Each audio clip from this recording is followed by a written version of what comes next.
Ladies and gentlemen, this is it. Stand in line for your fix. A triple shot of Marcus in the mix, serving you yet another round of fish and grits. February 21st, 2018. The march to 200 million is complete. Still got to see it a couple more times, but how y'all feeling today, fellas? Oh, I'm feeling good because we called it. We called it off the bat. We said it was gonna make 200 million opening weekend, just a 3 day gross, and then it came out. It was like 192, and we was like, oh man, okay, it's all good. And then them numbers came back and it said, 202. We was like, oh yeah, it's in the bag. So you said they broke a lot of records, man. Have you been keeping track of all the records that Black Panther has broke during his opening weekend? Yeah, let me pull it up right quick if you give me a second. But it's been amazing just to see the hype of this film and how many people are continuously wanting to go back and um sharing the positive word of mouth. And then it's one of those rare movies that it have an A+ cinema score, which is pretty impressive. And the only other movie that do that in a comic book movie to do that is Avengers. But here goes some of the records that the Avengers the Avengers Black Panther has broken already. It's the biggest February opening weekend with 202 million. It's the biggest non-sequel opening weekend. It's the biggest solo superhero launch of all time. It has the biggest Friday to Sunday opening weekend for a holiday, and then it's the biggest long holiday opening weekend. It has the biggest opening weekend ever for a movie not directed by a white guy. I don't know who wrote that one out, Oh, you know who wrote that. but it's like it's the biggest gross movie in North America, directed by a black filmmaker. Biggest pre-summer opening, biggest Monday gross, and the second biggest comic book superhero opening weekend of all time. That's some great records for a movie that a lot of people were pegging on to make like 90 million when it first came out. But Hmm. we knew from what we have seen from set photos to trailer. Man, that first trailer. When that first trailer came in, it was something special. You knew something was impressive because all it was just a soundtrack and just a few quick scenes of just to showing you some characters, but it looked different. And it's amazing that this movie is blowing up. We saw it, not everybody else saw it, but we saw it. We saw this coming.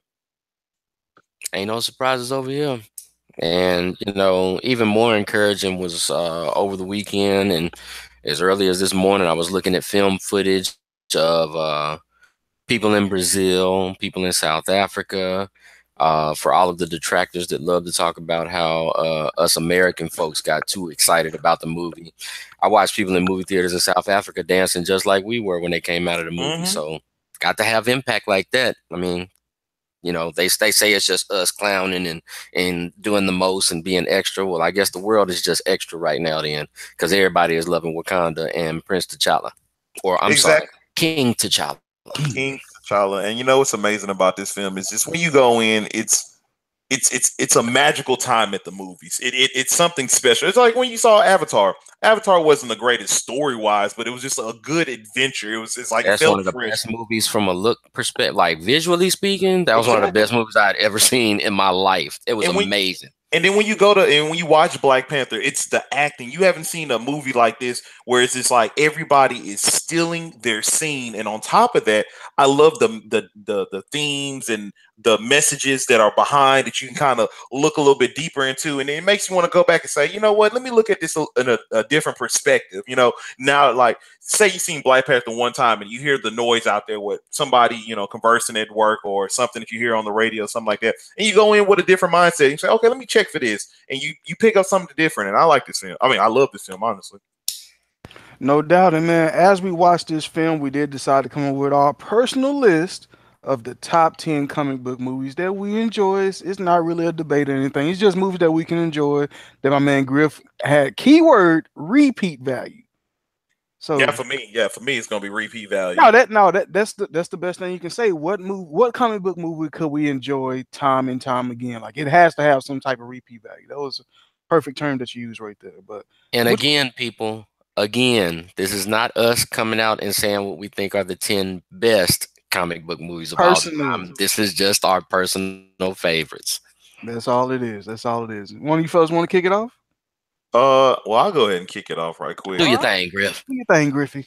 So let me go ahead and pull this list up. So me personally, I'll just give a little 2-second snip. I'm a huge comic book fan. You know, me and Marcus, we talk about it. You can probably catch the vibe when we have discussions on stuff like this. They were pretty big comic book geeks. And when it comes down to it, there's a lot of films that I've seen over my lifetime. There's a lot of comic book movies that I've seen in my lifetime. There's a lot of comic book movies that people think are trash, and I find something, good in them. But for me, these are the ones that kind of hit home, and kind of made a personal impact, kind of shook me up and made me open my eyes a little bit deeper into a lot of these films. And I start off with Iron Man. Nino, to go more in detail on that one. I have number 9. I have Dread, the remake Dread. Love the old one, but I like the remake more. I have Man of Steel, an underappreciated movie. Civil War, Logan. I have Spider-Man: Homecoming, The Dark Knight, Black Panther, Captain America 2, and one of my favorite, and it's always going to be my favorite, is Batman Begins. And the only reason why I have that as number 1 is when I saw that movie, I said to myself, damn, this is the Batman I've been waiting to see. Because, you had the Michael Keaton one, which was cool, and it was campy. I know it played up to its time. Then you had George Clooney and Val Kilmer, which I really enjoyed. And then you had the phenomenal cartoon animated Batman that's amazing. But when I saw Christopher Nolan, it was like, damn, this guy did it right. So, hey, that's on my list. All right, I feel you. What you got over there, Will? Are you doing one too, DeMarcus? Yeah, I got my list. My list is pretty simple. I think I will save mine for last then. Go ahead, my man. My list pretty simple. It's just movies that I can actually go back in. I'll catch them a couple times if they on the TV, if they on basic cable. It don't matter. I'll constantly look at these films. Number 10 has got to be Spider-Man: Homecoming. Number 9, I got Captain America: Winter Soldier. Number 8, I got Deadpool. Number 7, I got the Avengers: Age of Ultron. Number 6, Dark Knight Rises. Number 5, I got the Avengers. Number 4, Logan. Number 3, Captain America: Civil War. Number 2, Iron Man 1. And my all-time favorite would be Dark Knight. I love it that you have Iron Man is number 2, because I think that film is so not appreciated. And the reason it's the only good Iron Man film. Well, the reason I got it because without a good Iron Man 2, the whole Avengers forefront won't work out. Like, you had to have a strong Iron Man 1 for that whole concept to work out. And Robert Downey Jr. killed it. Yeah, and people fail to realize this man was coming out of rehab. He was in career. Nobody knew what he was going to do or how good he was going to be, and he absolutely destroyed it. He needed this, and I just hate how they've been changing Iron Man character since the first movie. Like, he had that swag in that first. It left. That's what I said, and that's the thing that I said when we talked about it on the Black Panther podcast. And not to go too deep into this, but it's when you saw Black Panther, T'Challa exuded a king, and it made him interesting. With Captain America, he was, the movies got better and better because you see the turmoil of how he's coping with it and seeing his best friends. With Iron Man, that first one, he had arrogance to him and a swag to him that was fucking magnetic. But as the movies went on, I don't know what the fuck happened, because he just started getting, He did, because the second movie he just started getting a little soft, and that third movie he was just like all traumatized off the Avengers, and I'm just like, you're not interested no more, Tony. Yeah, you ain't lying. Like, it seemed like New York just kind of took over his whole life. Like, that's all he can think about. It's kind of annoying, but and to show a little nerdy side of me, and I know Marcus is going to attest to this. In the comic books, there's an arc that they tried to do with Iron Man 2. Is Tony suffered from being alcoholic. Because, just dealing with being Iron Man. And they should have put that in the movie, because that shit would have been so fucking powerful. Just a superhero that is struggling with drinking problems. Maybe look too close to home, maybe. That shit would have been they gave themselves a great out for it, because if you go by the comic book storyline, it's a perfect lead-in, because when he's going through his alcoholism and stuff like that, Rhodey takes over as Iron Man for a significant period of time in the comic books. You had Don Cheadle, Terrence Howard, whichever one you want to put in there, you had the vehicle to actually do it. You know what I'm saying? To kind of flip him over, let him take over the mantle, and then get into the War Machine aspect. But they found a way to make it work. But yeah, you're right, that alcoholism subject, I think because of the fact that, they still wanted to keep it kind of in the let's appeal to kid demographic, is one of the reasons why they didn't go that route. If they ever made an Iron Man series, though, like on Netflix or something like that, yeah, that would be a huge story arc. Oh, no doubt. No doubt. Well, what you looking like, Will? All right. is the resident old head. Let me preface mine by saying that just like Marcus said, we're stone cold, diehard comic book fans first and foremost. And that really influenced my list as far as my top 10 movies, because I literally have a bad habit of always referring to source material and seeing how it compares, and that kind of sways my opinion one way or the other.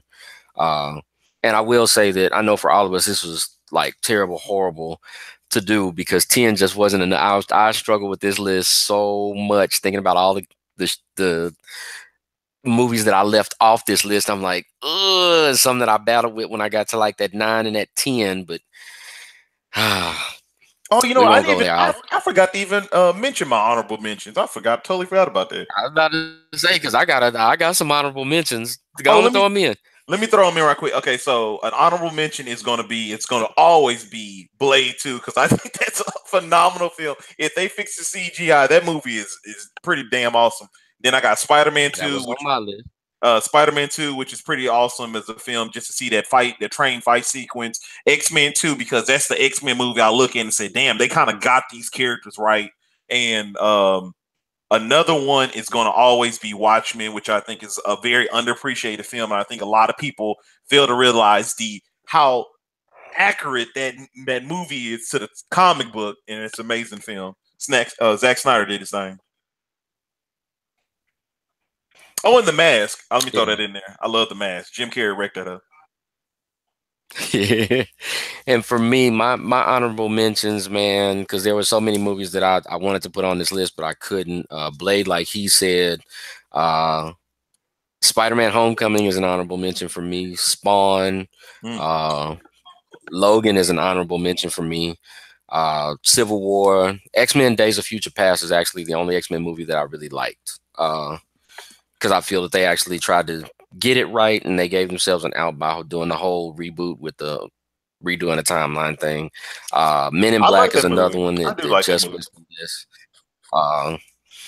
But for me, my top 10 goes at number 10, which a lot of people don't realize. Road to Perdition with Tom Hanks.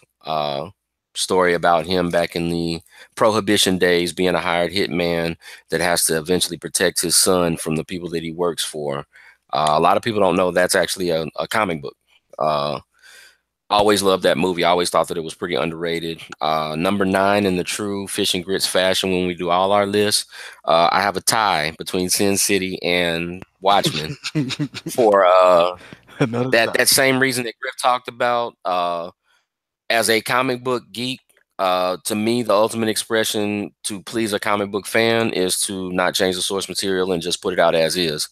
And Sin City and Watchmen, line for line, scene by scene, picture by picture, is exactly like the comic books that they came from. Like, they literally did not change anything. Did you like the second scene? So those will always hold a special place in my heart. Huh? Did you like the second city? Did you like the second Sin City? I liked it, but I didn't like it as much as the first. Okay, I just wanted to know, because I thought that was it was cool. Film too. It was cool for what it was, but yeah, it was cool for what it was. But I always prefer the first to A Dame to Kill For. Number 8 for me is Doctor Strange. Number 7 for me is Batman Begins. Number 6 for me, one of my all-time favorite movies when nothing else is on to sit and watch, Scott Pilgrim versus the World. That movie is one of my favorite movies. Period. It's one of my favorite movies. Period. But it's one of my favorite comic book movies. I absolutely love that movie. What's your favorite scene? Number 5. Oh, man. He punched the highlights out of her hair. Are you kidding me? He punched the highlights out her hair. That shit was funny. Mine is my scene is when he's when they're in the room with the what's his name? With the two sisters, the brother and the sister with the blonde hair, and he punches them out the wall or whatever. That scene is hilarious. Oh yeah, it's some good comedy. Number 5 for me. Number 5 for me is Ant-Man. Personal favorite. Love that. Can't wait for the sequel. Number 4 for me is Captain America 2: Winter Soldier. Number 3, which is a heavy curveball. I was discussing it with some of my friends earlier today, but they know me, so they know how I am about it. My number 3 is League of Extraordinary Gentlemen. I absolutely love that movie. I love the concept. Really? Yeah. When the thing that hooks me the most about it is the fact that, to me, it was such an original concept to bring all of those literary characters together in the vein of a superhero group. It's something that a lot of people wouldn't have thought about. I thought that it took a lot of creativity, and it's just one of those things that I just appreciate it from that standpoint, because it was like nerdiness on top of nerdiness, because half the mainstream folks wouldn't even recognize unless they actually read up on some of those characters. So I always appreciated it. I always thought it was pretty cool. Number 2 for me is 300. Just because it's literally best of both worlds for me. It's equal parts great comic book, because it's another one of those scene by scene, line by line, unchanged movies.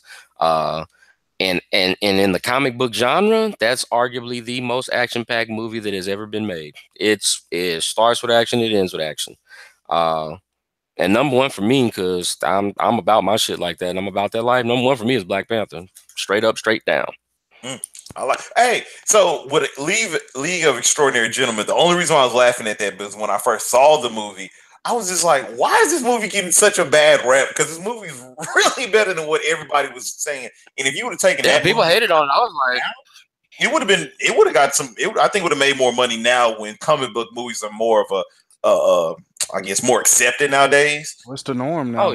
Oh yeah. I mean, you go through and you look at a lot of movies that have come out in the past and stuff like that, and you say, if you apply them to now in the social mentality of how people approach comic book movies or how they entertain them and stuff like that, a lot of these movies would have probably been a lot more successful than they actually were. Facts. 100%, my man. And you say you was checking out that Nipsey Hussle too, wasn't you, Griff? Oh yeah, man. That's it sounded like you checked it out too. I haven't jammed it yet. Hey man, that's the first thing out smoking. So personally, I wasn't even a huge Nipsey fan, whatnot, but I'm gonna give some shout out to Shantae, who put me on Nipsey Hussle. But personally, I didn't know this was his debut album. So I didn't know a lot of the music he put out was only mixtapes. And so when I came into this album, I came in with a fresh mind. I said, you know what, I'm going to just sit back and really enjoy it, because I personally didn't like his mixtapes because it's production. But oh my word, the fucking production on this song, I mean, this album is phenomenal. I don't think even the songs I dislike, the production is still not bad. And a few my songs that the songs that kind of stand out to me is Blue Laces 2, which is a standout to me. I love Double Up. Dedication with Kendrick Lamar, Young Nigga, featuring Puff Daddy is a damn good song, and then also Victory Lap, which is the title track of the album or whatnot. So it's a pretty damn good album. If I want to give it a rating, I think I jammed it twice all the way through today. I want to give it it's a solid like 4.5 out of 5. I'm gonna be honest with you. Nipsey's really fucking spitting on it. So, I mean, it's really good. This is a type of album. It's just like I didn't expect. First of all, I'm gonna go ahead and it's because you went into it with low expectations, and he kind of just blew you out the water. It blew me out the water. It was that the Cos album, that that Davies album. All 3 of those albums came out, and I was just like, damn, I didn't expect them to be this damn good coming off of 2017. I said, shit, it's the wave is still going. Like, these are 3 solid ass albums that are coming out, and people need to catch waves. I'm pretty sure everyone jamming that Nipsey because he has a huge fan base. You heard it too? Yes, he does. Yes, I was very impressed. As the old man of the group, the old fuddy duddy. Yeah, that bad boy jams. I was impressed. I really wasn't expecting. Nipsey has a certain standard, and he's never been, what I would consider trash or like lower level as far as, the rap and hip hop game goes. But he exceeded what I thought that, I was like, okay, well, Nip dropping something new. Okay. Some classic, little chill flows, some bars that no, we're going to take it a little bit higher this time. Old man, we're going to exceed that bar. Yeah. He got it in. He might be nominated as best rap album going into the Grammys next year, man. Because this album is pretty damn. You giving him a lot. You giving him a lot. This album is pretty damn good because it's like it sounds up our level. It sounds like the type of music that we look for as a mature, more of a mature audience. I know we enjoy like the Migos and shit like that, but it was just like it was refreshing. It's refreshing to hear this shit. I haven't heard Who in a while. That shit broke me. Migos broke me, man. Me who? Miho? Nah, bro. I can't even rock with that album. I'm mad at that album. Look how forgettable that album was. I forgot that album even came out this year. And they got, I think, 1 billion streams. I don't know, man. They need to get like who's streaming that? Man, I'm mad because it's like, why are you screaming that bullshit and you can be jamming some good shit with this Cozz and Nipsey? See, I heard that freestyle did in the kitchen with the I'm like, what? That stir fry in the kitchen. Stir fry. Nigga, get out of my face, dog. You are not telling me I do my chest. I trust you, chick. And yo, man, I heard that damn stir fry song ended up in like some kind of kids movie or some shit like that on somebody's soundtrack. Lord. I can believe it. I don't know what like, okay, I heard it was on like a Disney soundtrack or something like that. I'm like, okay, they talk about making crack and you. Sometimes sometimes the colonizers don't know about what the colonizers. They don't. Oh my god. If you want to be honest, not everybody. I just want to bark at them. Not trying to offend anybody, but they don't know the terminology always. So sometimes they hear a certain word and not know that it means something else. So when you hear stir fry, that's what it is. Migos is colonizer rap. So let it be written. My head hurt too early. We can't be. Hey, that Nipsey. I gotta give respect. Colonizers, dog. He killed me. Man, shout out to Black Panther, man. Shout out to Black Panther. I always Wakanda forever, man. Wakanda forever. Man, any other tracks y'all been checking out, or you still been like on the Dave East tip? No old school music y'all been jamming recently or nothing?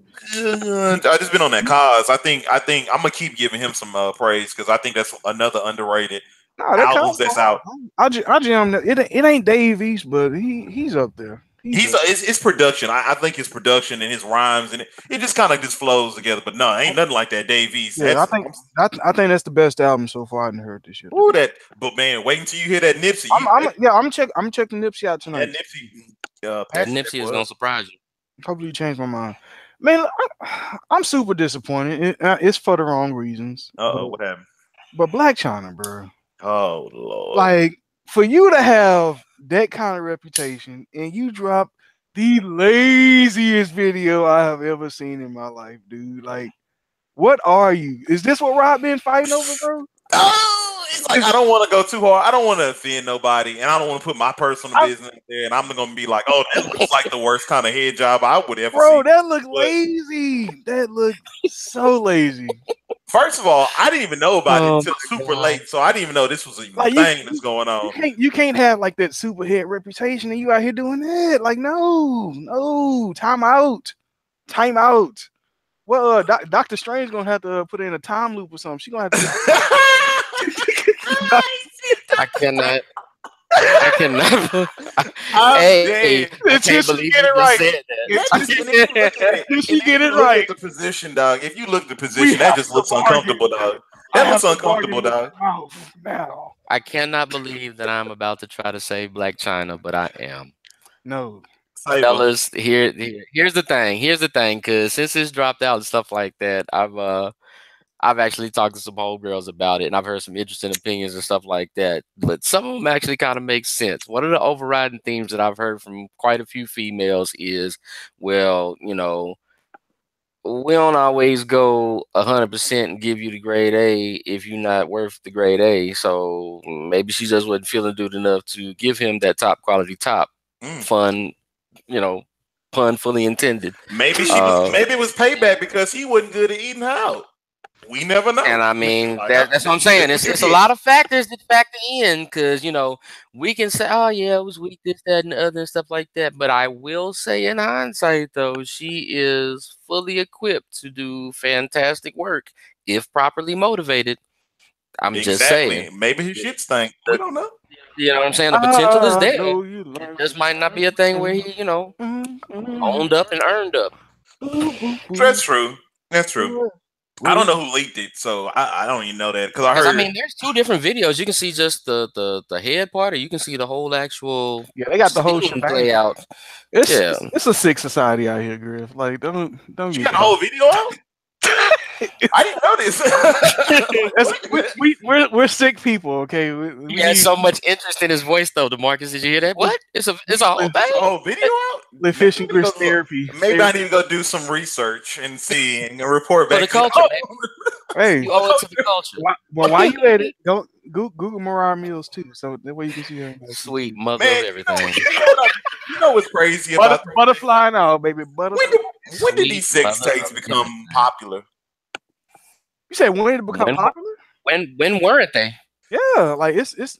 I think it really kicked off with. I mean, like when did it classically really boom? It was with Kim Kardashian. Yeah, Paris Hilton and Kim Kardashian. Paris Hilton. Yeah, that's when it really like became like, oh, we can make money off of this. Like, yeah, but like being honest, when has a sex tape not been popular? Yeah, Pam Anderson was out there. He was popping like 94, 95 when I was first in the game. You know, and before the videos, folks like Vanessa Williams being in Penthouse. You know what I'm saying? I mean, it's that era of a celebrity doing something that we don't expect celebrities to do has always been interesting and attractive to people, whether they choose to admit it or not. I'm talking about nowadays. It's just like, nowadays it's the get rich quick scheme. Yeah, what better way to get press coverage than to have sex tapes? I say any publicity is good publicity. It don't matter.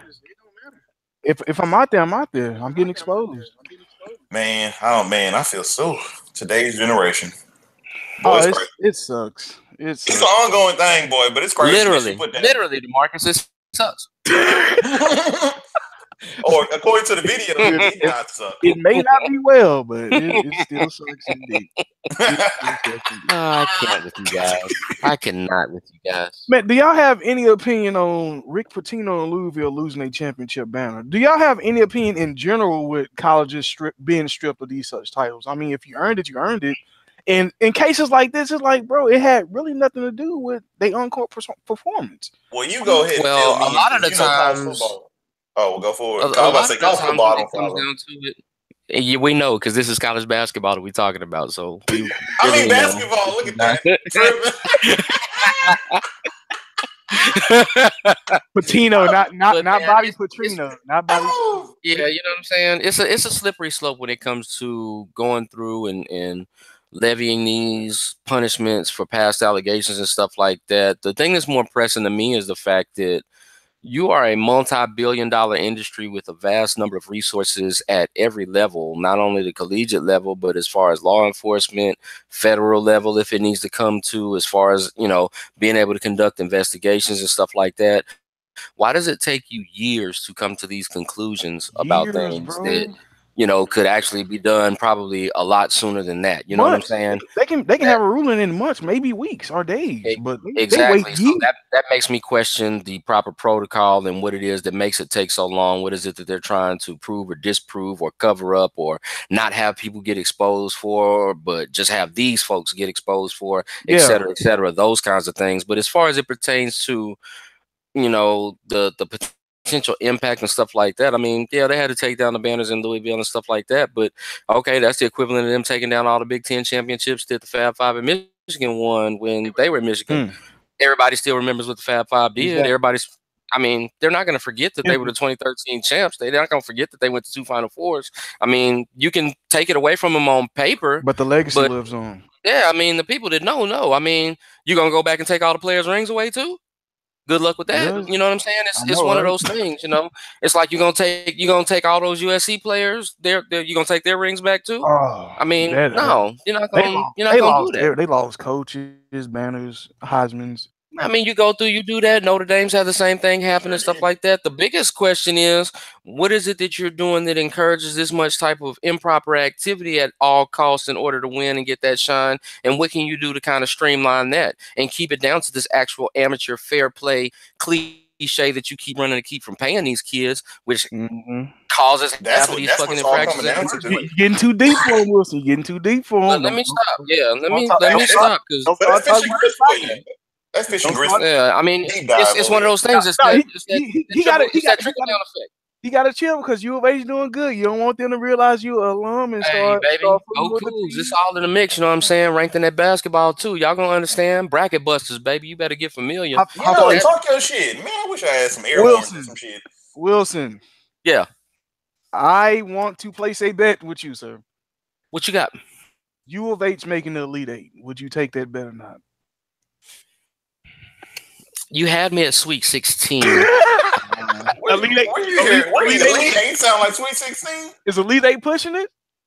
Elite Eight is kind of pushing it only because of the simple fact that I would feel more comfortable with making that prediction once we actually have brackets. Once you seen the bracket, I feel you. Okay, okay. Once we've seen the brackets, then we can revisit that. Couple weeks. But don't get it twisted. It's not like I don't have any faith in them. I mean, they qualify. They have that look that qualifies them for being a bracket buster because I've always been a firm believer when it comes to college basketball that when it comes to tournament time, the two most essential things that you need when it comes to being profitable in the tournament is to play good team defense and to have a good backcourt. Mm-hmm. Historically, you've never really needed big men to win in the college level. You need a good backcourt and you need to be able to play good team defense. And I think U of H has both of those things in spades right now. They're very underrated, in my opinion, especially on the defensive side of the ball. But it'll be interesting to see how it all shakes out for them moving forward as they get to the tournament. But I'm extremely proud of them going through. They're ranked in the top 25 for the first time, I want to say, since 2005. They've beaten 2 top 10 teams in the same season for the first time since 84, back in the Phi Slamma Jamma days. So they're doing things. They're doing things the right way out there, man. I'm definitely encouraged and look forward to them building on that progress. But when you have one of the best defensive minds in basketball, when you talk about Kelvin Sampson, that should be a damn good defensive team, easily. Hey, man, nobody wants to give that man credit for anything. It's Kelvin Sampson. Nobody wants to give him credit for that. The only thing they want to talk about is how he was a cheater. He got all these infractions and violations. But, oh, wait, half the country seems to be doing that right now. Boom. Never mind. Let me stop. The tea is too warm. You've been heating up the host. The tea is too warm. The tea is too warm. I cannot sip this right now. Sticking in Houston on another topic that Griff is going to run away from. Forrest Whitley has suspended for 50 games. But I think it was Adderall use, but it's still a little. And that's what makes me torn about it. Is, man, they paint such a broad picture when they say, oh, well, so-and-so has been suspended 50 games for a violation of the substance abuse policy. The thing that the average fan does not know, however, is all of the things that would qualify you violating the substance abuse policy. It doesn't mean that it was alcohol. It don't mean that it was coke or meth or anything. I mean, it could be something as simple as Adderall. I want to stay up at night. So what do you have Adderall for? Did they say what he needed Adderall for? I mean, Adderall in general, if you don't have ADHD, it just helps you stay awake and keep your synapses firing off in your brain. Trust me, I know. I took many of Adderall back in college to stay up. Whoa, grownish. Can you relax over there? I had to, man. I remember this one time I had to memorize this essay. Woo, Jesus. I guess now would be a good time for me to do my infomercial precursor. The views and opinions expressed by the Triple Shot of Marcus on Fish and Grits do not necessarily reflect the views and opinions of everybody on the Triple Shot of Marcus and Fish and Grits. Hey, man, get Adderall free over here. Hashtag it. Adderall free. Get how you live. I don't touch it. I had to, man. I had to. But yeah, man, I don't know my life. Hey, man, college was a struggle, man. Sometimes when you balancing 5 classes, dog, it gets tough. Griff said, "You don't know my pain, homeboy. Midterms is a bitch." But it's good I didn't get addicted to it. Hey, that's always good. I can pop me a few Adderall and keep it rolling. All right, as long as you ain't on those Zans like all these little rappers. Oh, no, man, I ain't no Zans and no perks. I ain't fizzing on the road, dog. Those Xannies and perks. Like, boys be out here tripping. I ain't going nowhere to enjoy that. Griff out there with that stir fry. But yeah, man, it was a little disappointing here, but y'all was. But I just hope he can get back on track and hopefully he can make some type of appearance throughout the regular season. I expected him to be fully on board at least by September, so This may be setting back a little bit. He'll bounce back. Yeah, he'll bounce back, man. They'll get a streamline. I don't think that it's something major. I don't think that it's something that'll be a pressing issue because, again, it's an Adderall thing, but it just looks bad, and the media doesn't do anything to help when they just plaster it out. So-and-so suspended for 50 games for violating the substance abuse policy. Okay. Damn, my boy did he check into rehab? Did he get a mug shot taken with the snow on his face? No? Okay, then shut up. That booger sugar. Yeah. You know what I'm saying? The white girl. Booger sugar. But man, keeping the bad news going in the state of Texas, right down the street, Dallas, Mark Cuban. First he talking about tanking, now he got sexual assaults going on. It's going down. I don't understand how they have these sexual assault allegations, and they say the dude not know about it. And he knew about time both for me to get my Chris Broussard on. Whoa! You saying that? Hold on.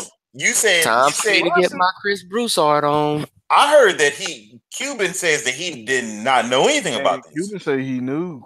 Oh shit! He should have fired him after the first time.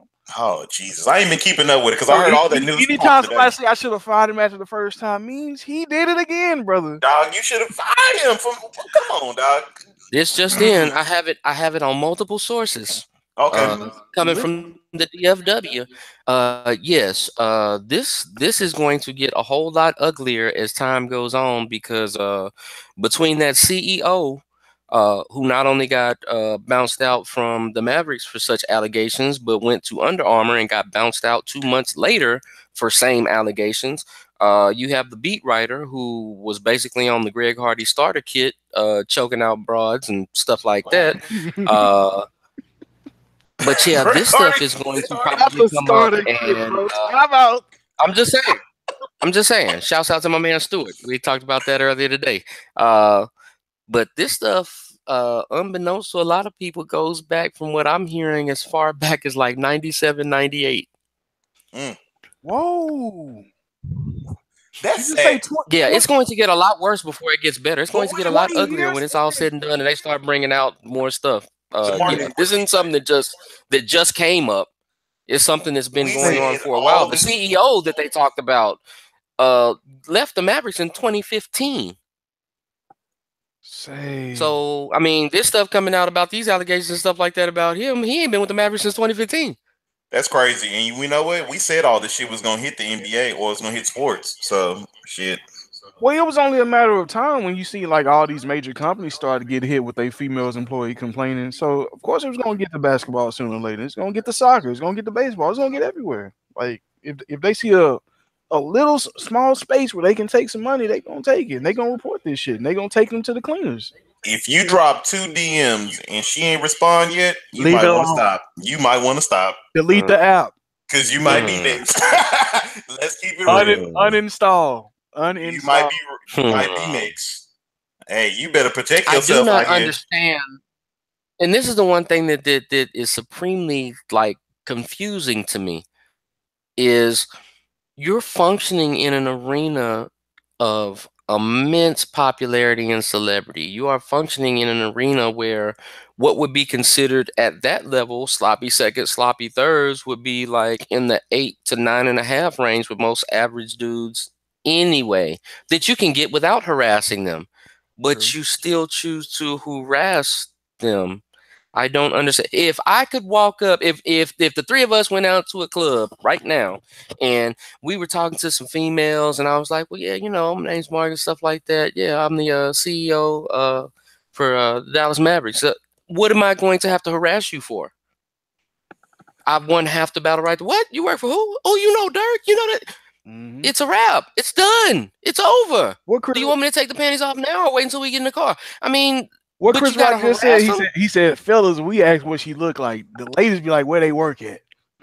Exactly. I mean, you go through half the battle is won for you right there, but it's that power trip. It's that I want to get what I want, however I want it type deal. And I'm so powerful that I can do this stuff whether you like it or not, and nobody's going to say anything about it because I'm Teflon like that. Well, Teflon obviously is corroding in 2018 because a lot of these slippery Sams is getting caught up in the mix, and they about to pay a heavy price. Man, they going down. And then on top of that, this fool openly talked about tanking. I I don't understand why he came out and talking about tanking. Come on, Q. It's the worst time. We talking about a dead NBA period with the All-Star break. And people, those bottom feeder teams are about to go in smooth tanking mode. This is the last year where it's actually going to work. So you might as well take advantage while the getting is good. And for me, I think, embracing my conspiracy theorist side, I think that it was just awfully convenient that after he just finished discussing tanking, the allegations popped out. This report just came out. Cover up. Like Adam Silver called him up and was like, yeah, bro, I caught your interview. Tanking, huh? Yeah, why don't you go ahead and check out that news tomorrow? Check out that news, player. See how that works for you. They got him for $600,000. I know they're gonna hit him up for some more. They're gonna hit him for some more, but that ain't nothing but pennies of Cuban. But man, that's just crazy. And you know what? Cuban kind of ain't been in the news for a while, so man, I don't understand it, man. He's been busy doing other things. Making up now. And that's the part where I can kind of believe where he doesn't know the full extent of everything until recently, because he does his Shark Tank thing and all his other little public appearances and stuff like that. So he's not like hands-on 24/7 Mavericks like he was before they won the ring in 2011. He's just kind of sat back and reaped the benefits, and he'll sit front side at the games and stuff like that. So there is that era of, maybe they swept it under the rug without me knowing this, that, and the other, yada, yada, yada. Although you can't just use that as a full-on excuse. If you're the owner of said company that has all of these things going on, you're going to be held accountable to a certain degree, period.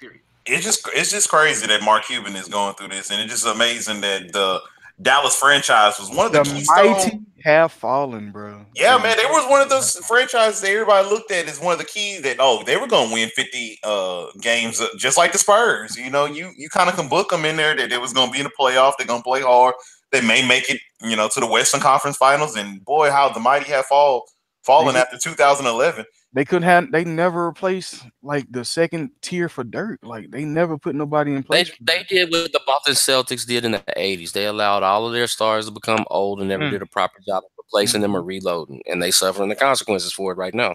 And the Mavs made some nice moves, because it was like, what was that, when they played the Spurs that in that first round, and the Mavs made some nice moves. It was just like no one just wanted to come to the Mavericks anymore. After that DeAndre deal, it was kind of just like slim pickings. Well, really. It was Chandler Parsons. Everybody realized. Bum-ass Chandler Parsons. Do not remind me. The franchise ruiner. Look what he did to the Grizzlies. He ruined that franchise. He destroyed that in Memphis. The Grizzlies went from grit and grind to pace and space. Like I've never seen a franchise just do some shit. Thank God the Rockets saw the future of Chandler Parsons. No, we didn't see the future. Chris Bosh is the reason we. Oh, that is true. That is true. And ago. Oh God, man! Kind of worked out for us. It definitely worked out for us big time. Chris would have came down here, failed, would have been stuck with Dwight and stuck with Chandler. No CP3. Man, it's sad. It's sad to think that I thought I got over the time that we had Dwight Howard. So when I was watching Game of Zones the other day, I was like, oh shit, Dwight Howard did play for the Rockets. I thought I got over that, man. Well, he cost us Demo. That's why I can't never forgive Dwight Howard. We ran down Demo waiting for Dwight to get back, and that's why he was never the same. So, like I said, fuck Dwight Howard. But keeping on with the trend of what's going on in Texas, the Spurs. Oh, poor Kawhi Leonard could be out for the season on his own choice. Is this true? What I know. Let me hear those Chris Broussard sources coming from San Antonio. What's going on, man? And one more question coming out of San Antonio. Yes. Can I ask you one other question on top of that? What are your sources saying about Rudy Gay and his heel injury that he seems and he may not be coming back for Friday? Huh? Rudy Gay will be back Friday. Oh, he will? Okay. Because I heard the rumblings that Pop said that he was complaining about his heel. They were talking about it on NBA radio. I want to say yesterday. No, Pop came out today and said that he'll be playing on Friday, or he'll be eligible to play on Friday at the very least. That'll be cool. The Kawhi situation is interesting because, to be more specific, he's been medically cleared to play. He's choosing to sit out. Which is which can have a number of reasons attached to it. I mean, people are going to go with the obvious. Oh, he wants out. He wants to get out, and it could very well be true. That won't get confirmation until this summer when they offer him the Supermax deal. If he turns it down, then he wants out, because ain't nobody in the NBA going to be able to give him more than the 5 years, $219 million that the Spurs can. True.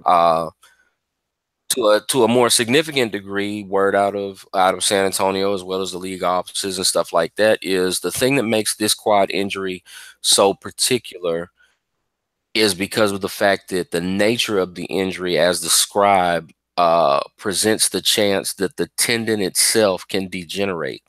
And if that's the case, then this is a potentially career-threatening injury. There's nothing that can really be done once you get to the point where the tendon starts to deteriorate.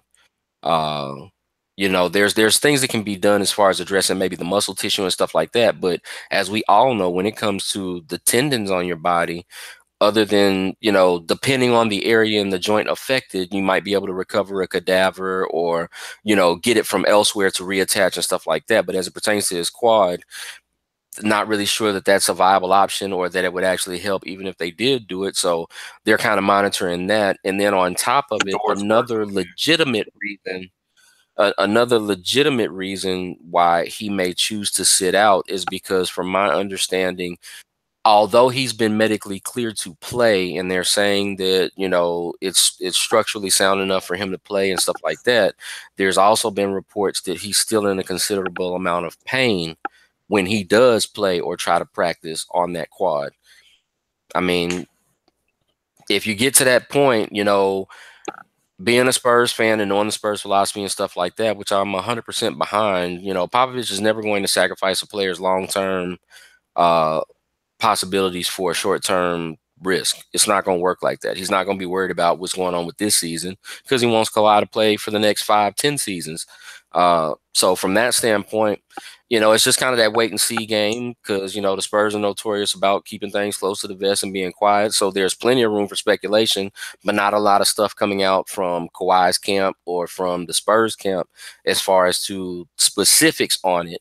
But the only thing that we do know for sure is it's pretty much a guarantee at this point, unless he changes his mind, that Kawhi Leonard will not play another basketball game in San Antonio this year.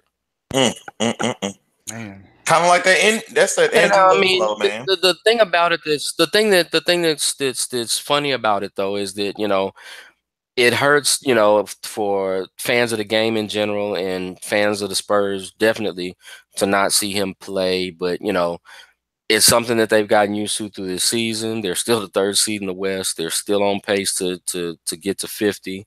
Although this last 25 games is going to be real hard on them.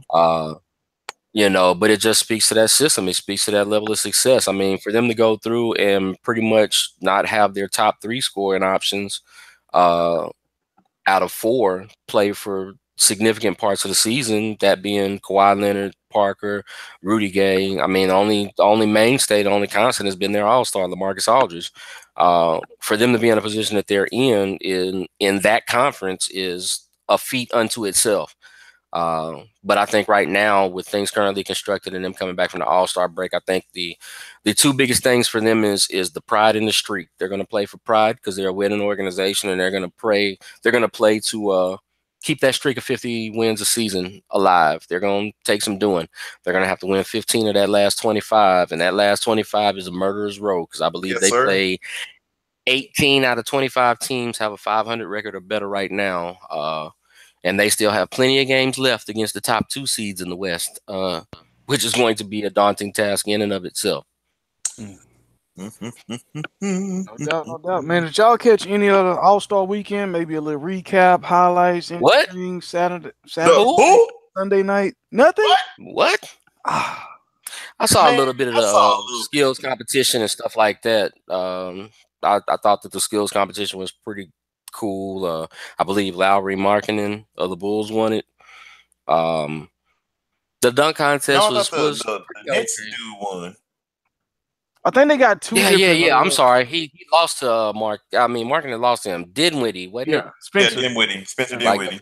Yeah, like the most non-black names. Yeah, okay. Yeah, very much so. And he's quietly been having a decent season. I was looking at his stats. I know people talk about him on NBA Radio. Huh? I had never actually before All-Star Weekend seen Mr. Dinwiddie before. So I was like, oh, okay, it is a brother. All right, cool.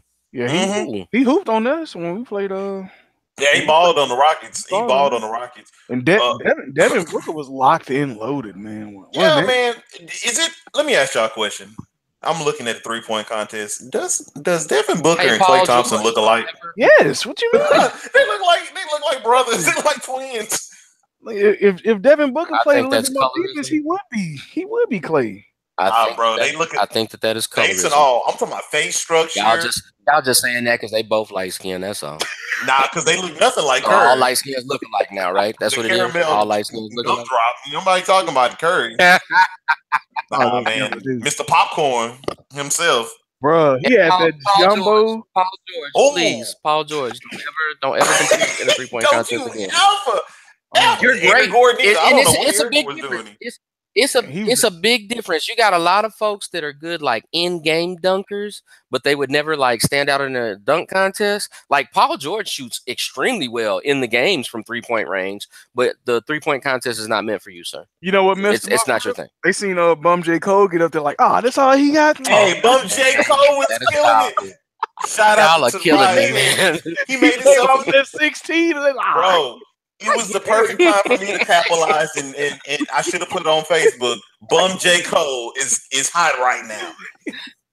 The Costco J. Cole, the great value J. Cole is in the building. I hate y'all, man. He was killing it, man. I tell you, ever since he was with Orlando, I said this dude look like J. Cole. Then Mitchell Donovan put on a little show, but I think Nance did a little bit better. Man, they got to stop bringing these celebrities to judge dunks. Everybody come on, dog. Kevin Hart and Kevin Hart squatting like, come on, bro. Points off. Points off that's not a 10. Squatting, bro. A squatting. Since they squatted, I'm gonna give you a 5, half of what you should have got.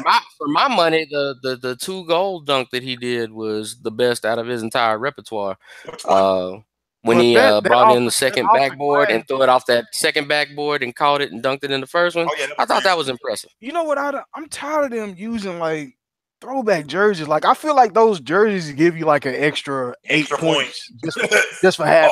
We got the old school jerseys. Yeah, like when they tell these kids that they want you to have the showmanship and the style and stuff like that, well, that's gonna come with it. They got to bring these black top battle dunkers into the All-Star games to put on the show, because I'm sick of seeing these NBA players dunking. I really am, because it's like they do nothing. They're not trying to get hurt. They trying to land on their feet correctly. Okay, then let's bring these outside ones in, because these black top dunkers be killing it, especially the ones that be at like the Rucker or down here in Houston. Oh yeah, they be smashing them. That's what I'm saying. They need to change that up, and then what else did I watch? I watched the end of the All-Star game when DeMar DeRozan just blew it for the team. Oh my God. Let me ask y'all this quick question. Because it's one of those things that me and my buddies talked about before, but one of those things that I think would actually be pretty cool. I watched the Rising Stars game. That was good. Which was actually it was a blowout. We talking about the same game? Well, we're talking about as far as looking at folks. We're talking about looking at folks in this exhibition. I mean, that's what it is. But World Boys was on there. I've always said that one of the things that they could do to kind of spice up the All-Star game and the All-Star weekend in general and stuff like that is that just like the Rising Stars game, to do the All-Star game USA versus the world style. You have enough talent in the NBA right now internationally that you could actually pull that off. And we said that on the podcast too, but then I thought about it. Then you would have on one team LeBron James, Kevin Durant, Anthony Davis, James Harden, Steph Curry, and you just be like, God damn, how do I compete against that? You got Karl Anthony Towns, Ben Simmons, Joel Embiid, Greek Freak. You can still put together a little solid one. I mean, so you ain't gonna have what would make it any different from any other All-Star games as far as having potentially lopsided lineups? I mean, I really don't see the difference. I feel like they just need to switch it up, man. I need the NBA to do something else because I'm bored by all of this bull. And the All-Star game was actually pretty good going down the stretch. Like James could have won the game. LeBron, James is horrible out there. Yeah, James. If this is an indication of what the fuck I'm gonna see in the playoffs, I'm very disappointed right now because Harden and DeMar blew that game. Oh goodness! It's not finished. Oh goodness! Steph looked terrible. Kyle Lowry looked terrible. Jimmy Butler was sitting on the sideline from a hangover, so that looks terrible. Hey man, Team LeBron just won a little bit more, but I think they just had better overall play. They had too much height out there. Man, LeBron then took a shot of some coke. LeBron drafted like he wanted to win a basketball game. That's pretty much the synopsis of it all. He drafted his team like he wanted to win the game. Kyrie to LeBron to end the game. That's just perfect. That's just a perfect ending right there. I don't know, man. It's just are we gonna spin off? Can we do the spin off and talk about the Cavs right quick?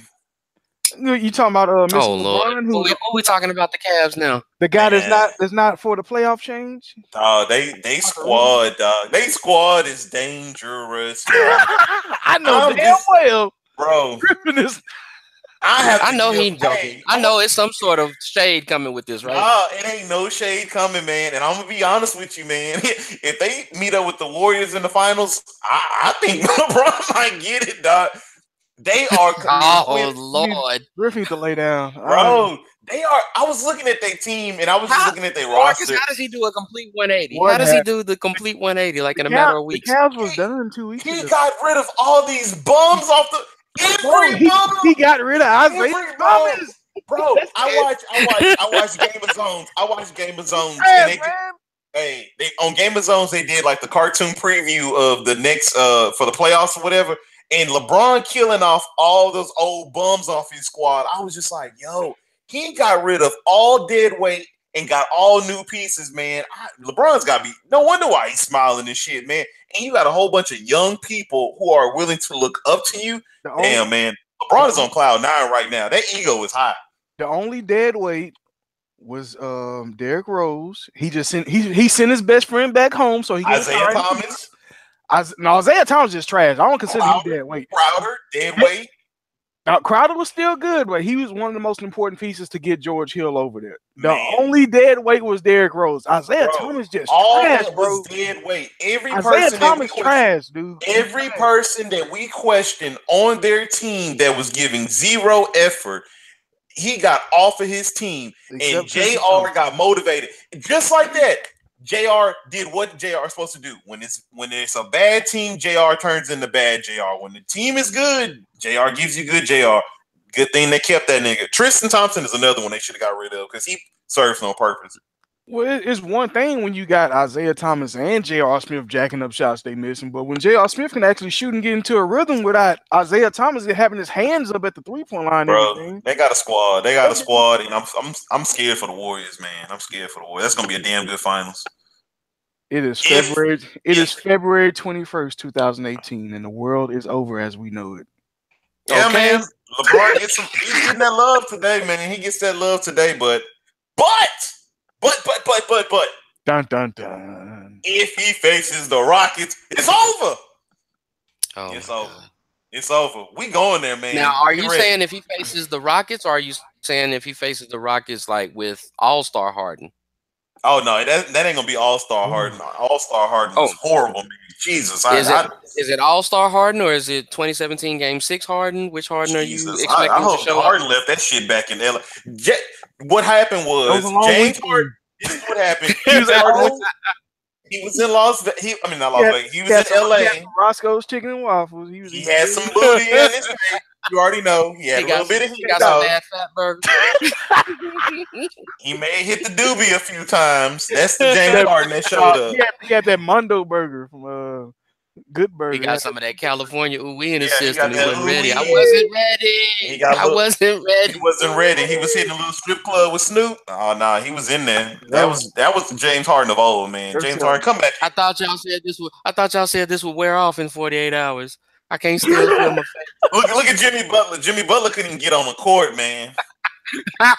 It was just wild, and Steph eating that. And you see Steph eating popcorn? No, Steph was high as shit from last night, and the munchies started kicking in. The munchies kicked in. Bro, Steph had the biggest box of popcorn I ever seen. You see, LeBron's team was well energized. LeBron went to sleep at 8 o'clock. Yeah, LeBron wasn't having that. They practice. What you mean? I'm tired of losing in the All-Star game, fellas. We in on this thing. Team Steph gave no fucks. None, bro. Man, anything else y'all got for the people before we start to wrap things up? Man, the season finale. Oh, what? I know if Wilson had a lesson today for us. I'll get to that after we get to our last things. Okay. Oh well, what to watch. The season finale of Rap Game. It's a phenomenal season. Go check that out. What else am I watching? Probably Black Panther another time. That's pretty much about it. I think the Shy. Make sure you keep watching. Make sure you keep watching the Shy. Make sure you keep watching Black Lightning. Make sure you get out there and remember that the spring premieres for both Star and Empire are coming up next month. Looking forward to seeing those. Cough, cough. I don't want to see no Empire, man. I saw the trailer the other day, and I was just like, now, Griff, we're gonna give it a chance the same way we gave this first half a chance. They surprised us with that first half because I wasn't expecting it to be that damn good. Man, this looked like Misery. Me. Yeah, exactly. Like that's what I'm saying. I'm gonna try to give it a chance. I'm trying to focus past that, but I'm gonna try to give it a chance and see where they go. This is Misery meets The Temptations or some shit. You know what I'm saying? It looked a little wild, but we're gonna give it a shot. The Temptation. Boy, it looked wild, man. You gotta look at that trailer, man. That shit came on the other day, and I was just like, "Wow, Empire." Is this what I have to look forward to after the high I was on with looking at Black Panther? This bullshit. Talk about a downgrade, man. But I'm looking forward to Star. Man, Star ended pretty damn good. That's another underrated show. I don't think people watch enough. Nice cliffhanger. Man, that show is pretty goddamn. We don't know if what's her name dead. Ain't that right? Ain't that how they ended? Yeah, we don't know who dead, who's still living coming into this season. Yes, sir. It's gonna be interesting. Itself is gonna be interesting to see. Yes, sir. I can't wait. And that's about it on my front. Keep on watching Blackish. Keep watching Grownish. I believe that's the name of it. Yeah, Blackish, Grownish, awesome shows. Man, that last episode of Blackish is funny shit. Man, I mean, I think people need to go ahead and Tracy Ellis Ross, after watching last episode, deserves the equal pay because she commands the shit out of that fucking episode. She deserved the equal pay. I mean, it shows. I'm talking about that show. It shows because it was more of a Bo-centric episode. So I understand what you're saying completely. She showed her ass on that episode, and it showed you that she is a gem on that show. And without her, Anthony Anderson can't carry the show alone because sometimes he gets corny, sometimes he gets kind of dry and too serious. But Bo, she really commands that. Everybody plays off of her, and if you didn't have that character to play off of, it wouldn't be that great. So pay the woman. You know something funny about that kind of reinforces it. When you go through and you look at Grownish, you look at the only two major carryover aspects from Grownish, from Blackish rather, to Grownish is Deon Cole's character and Bo. That's it. You really don't have to have the dad in there. I want to say that he was on one episode for a phone conversation cameo. That's it. First episode. Exactly. Hold it down. Pay that woman. But what kind of lesson you got for us today, Uncle Will? Man, my lesson today is pretty simple, man. We've had a very busy, very fun-filled, eventful weekend celebrating all things Black Panther, but it's not without its bit of controversy, its bit of back and forth. I know that we've all been engaged in some pretty decent online talks about the pros and cons of the movie, and some people that want to take away from it for various number of reasons, from the fact that it's not a quote unquote real movie to the fact that it's not a quote unquote black movie because white people financed it, this, that, and the other. And the thing that I think people kind of get away from at the end of the day is this. We talked about it on our previous podcast, but just to reinforce it a little bit more, you never know what something like Common Entertainment will bring to the table. You never know how it will move or sway people. You never know how it impacts lives like down the line. We don't know that some kid sitting in an inner city movie theater is watching this and not thinking about driving flying cars or wearing a battle suit of armor like T'Challa, but they may want to direct like Ryan Coogler. They may want to be an actor like Michael B. Jordan or Angela Bassett. You know what I'm saying? You never know what it is that impacts and helps to keep history going and helps to make history. The same people that love to detract and talk about how, oh, these black folks is out here acting crazy and getting all extra about this movie, and it's just like the stuff the Negroes do. Well, I mean, those same black folks was doing it in Brazil. Those same black Mm-hmm. folks was doing it in Africa. Mm-hmm. I mean, you had people in Kenya and South Africa coming out dancing just like we were, Celebrating. celebrating that movie. You never know what the impact of something has until you actually give it a chance to have an impact. And living in such a cynical world where you're so quick to want to nitpick and condemn and embrace the negative instead of reinforcing the positive, Mm-hmm. you take negative steps towards trying to make a positive alteration of our history. There's nothing wrong with it. There's nothing wrong with celebrating the fact that you have a stereotype and stigma-free movie that's pretty much all black. Yeah. We have to get out of the cycle of always looking for a conspiracy in something or always looking for the bad in something at the expense of taking away from the appreciation and the impact of the good. It's something that has plagued our community for generations and has caused us to get thwarted at so many different roads and so many different turns because we don't choose to look, as a wonderfully scripted title of a book once told me, The Audacity of Hope. We're just content to want to sit and keep raining on everybody's parade and forcing people to look at the grit and gloom and despair and not actually have a chance to enjoy or take a chance to breathe and kind of appreciate the sunrise before you tell me about how the colors in the sky are really due to the ozone layer and all the pollution. Great. I get it. I understand. It's all good. It still doesn't make it any less beautiful to me because I woke up to see the sunrise. Stop forsaking the forest for the trees, man. A lot of what we try to build on, a lot of what we try to do as far as bringing each other up and making positive strides and getting to a better place in life and society than where we currently are is based on having positive vibes, on having optimism, on having that audacity of hope.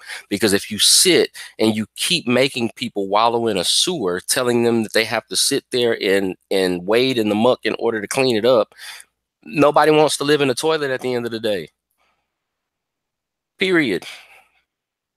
It's nothing attractive about it, so it's nothing that's going to motivate anybody. It's nothing that's going to make somebody want to go and do those things that you do just because you're going through and giving them this doom and gloom. Change your approach and you change your impact. And that's all I got. Hey, that's some beautiful stuff. Hey, Marcus B just dropping sprinkles all over the place. Dropping it. He the main event. Man, it's a responsibility thing, man. You know, we all do it in our own way and in our own lanes. I'm just fortunate enough to be able to say that I've lived long enough and I've seen enough to be able to give it from kind of a different perspective. You know what I'm saying? But I would feel irresponsible for what it is that we're trying to do for this podcast and for the culture that we're trying to represent and bring to the people to not say stuff like that, because whether they acknowledge us or not, whether they openly speak about it or not, it's people that hear what we're saying and it's going to make a positive change. That's all I'm here for. And then also, what I also love about the movie is you see the blending of the cultures in the theater with the Caucasian people, then you have your black people, then you have the Asian, and it's like the conversation gets going. You know, you laughing about the movie, then you're talking, or you go to work, and it's the it thing to talk about. You see the common ground, and you maybe start discussing other things, and that's what it's all about. It's all about breaking that ground, so we all look at each other and say, hey, you know what, we do have things alike. And that's what I love about with cinema, with music. I mean, you can find that common ground. Exactly. It's all about finding that commonality, being able to talk to listen to each other and not talk to rebut or argue. It helps spark those positive conversations that kind of breaks down some of those barriers that kind of loosen you up to be more receptive to other things that may be discussed in the future. I tell people all the time, because they get on it, oh, it made all this money, y'all all excited. Why didn't y'all run out to go celebrate this movie? Or why didn't y'all run out to vote? And this, that, and the other. Y'all act like black folks paid $250-something million this weekend to go to the movie. Exactly. That wasn't just all black money. That wasn't just all black money. Asian Don't money, lie. Mexican money. Think that it was just black money. Yeah, exactly. I mean, it's a mix of things. It's more factors that go into it than simply a black and white issue. You have to understand that, like we said, first and foremost, this is a Marvel comic book movie. that alone was going to guarantee that it wasn't just going to be a black thing. Just like Wonder Woman, if you think about it, the impact of these films, what it's going to do is it sends a green light. So for whatever you want to do, knock the white man saying it's a white man movie. But what it does is it gives the green light and says that, you know what? These people are marketable now. Like, we can, I can now put black people in films and it will make money. You breaking that stereotype. Exactly. I can have a movie with a female lead in a fantasy setting and it'll make money. Exactly. I can put out that's all it's going to do is empower women and it'll make money. Yeah, exactly. And people just looking at the negative once again. And I'm talking about we had a strong black movies had a strong year last year, from Girls Trip to Get Out. I mean, was it Get Out? Was that the name of it? When Get Out. With you want to throw Black Panther in there? I mean, we had a strong year, man. It's time to stop always looking at the negative. The star of Get Out got out and ran all the way to Africa, and then he betrayed the country. I mean, hey, man, what did I tell you? It was sunken place. He still hadn't gotten all the way out of that sunken place yet. That's all. He was stuck there, man. He was stuck there. He saw. Which one of y'all the lighter of the two? Okay, Michael B, you a little lighter. I'll follow you, son. Only thing they gotta do is figure out how to make us spend money at the concession stand. That's it. Man. Oh, it ain't gonna happen. Well, I mean, depends on what kind of theater you going to. People was coming out with fried with Popeye. I said, why it smell like Popeyes in this theater? What's going on here? They was in there with the grub. See, I'm snooty, so I don't go to regular theaters that often. I always go to like Studio Movie Grills or Alamo Draft Houses and stuff like that. So yeah, I always go and eat there anyway. Anywhere. I want a meal. I don't like doing the snacks. You go to Tinseltown. You go to Tinseltown. They had what you call that? Everybody brought their own potluck. Everybody brought a dish. Yeah, and I mean. And we say that, but also let it be recognized, because we're not going to sit and just trip on everybody and stuff like that. There are a number of cases of people that actually rented out theaters and had them catered for the events. I saw that there were pictures on the net and stuff like that, people trying to clown because they saw folks in movie theaters for Black Panther, and they literally had plates of food. What they didn't want to say is that the people that went through actually rented out the theater and they catered the event. So they were going to have plates of food. Yeah, I think Harrison Barnes did that. Yeah, Harrison Barnes did that. Yeah. Tickets for 100 kids. Kendrick Lamar did that. But people who run with it in a negative fashion just to sit and clown and try to embrace them bullshit stereotypes. And I mean, we joke about it because that's our way. But I just wanted to make sure that both sides of the coin are represented and both sides of the fence have been properly represented. That's all. And you know what's funny about it? It's just like all these people that's complaining about Black Panther. And just think about it. It's like you go into this film, and it'd be one thing if Black Panther was just an okay movie, and it's like, oh, we really hyped that movie up, and we really embraced something that wasn't that great. This movie was pretty damn great. Like, you can watch this. I watched this movie damn near 3 times, and I'm just like, fuck, I can't really find too many bad flaws. Because even the CGI that was so dodgy the first time was kind of like, okay, I embrace it now. I caught myself doing that challenge jig a little earlier, just in my chair. I mean, yeah, when they were doing the ritual, when they was getting their bank bounce on. The challenge, yeah. And when it comes to this movie, man, when it comes to this movie, just like all things, man, the three of us all know, man, we refer to the sports principle when it comes to that. At the end of the day, like we said on the last podcast, don't nobody take the time to hate on a loser. Mm-hmm. If the movie was trash, none of this stuff would be coming out. Nobody would be saying anything.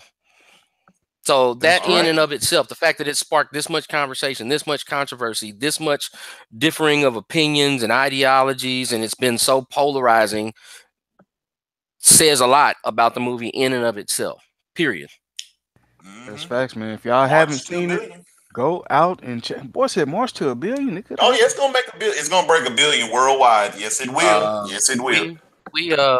We did that prediction as well. When I said my 200 million, I said that it was gonna break $1 billion too. And then we're gonna throw another. There's no hesitation in that. And we're gonna throw another one out there. Avengers has the highest. It's the highest grossing comic book film in America with 623, and I think Black Panther is gonna pass that up. Oh, it will beat that. It will beat that. It will beat that because guess what? It's gonna be sitting at 400 mil by Sunday. So get ready. Now we talking domestic or global? No, domestic. Because I think it was the Avengers was like 623. It has to be domestic. So it's gonna be pass domestic because globally it's already well over 400 million. So that has to be a domestic number. Yeah, it's domestically. So yeah, it's going. It's gonna be it's gonna be 400. It's right now it's sitting at like 260 something like that. But I think that it's gonna crack like it's like estimates like 400 something. I think it's gonna make more than that probably. Mm-hmm. So it's a wave. It's a lot of people going back. It's a lot of people that ain't seen it that's gonna go. So hey. Nice, man. Nice. Oh yeah. It's a lot of people that's gonna want to see what all the fuss and all the controversy is about. So that's going to spike sales a little bit. Cave in and go and don't tell nobody. Yeah, they're gonna go. Oh yeah, you're gonna see them stop talking about the movie. That's when you know they see. Hell, you got folks that we know of that then hated on the movie and talked down on it and stuff like that, and they ain't even seen the movie yet. They ain't even seen the trailer. Don't you know the characters? Who up in that movie? I heard Wesley Snipes was in a new movie called Black Kitty. In by who? In who? Yeah, man. Y'all don't know. NBA about to kick back off next couple of days, so catch up on some basketball. That's all we got right now until March Madness right around the corner. As always, you can catch our episodes on melanatedandilluminated.com/fish and grits.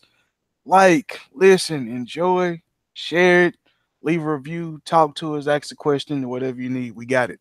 But as for now, this has been Fish and Grits, and you guys have just been served. Y'all enjoy.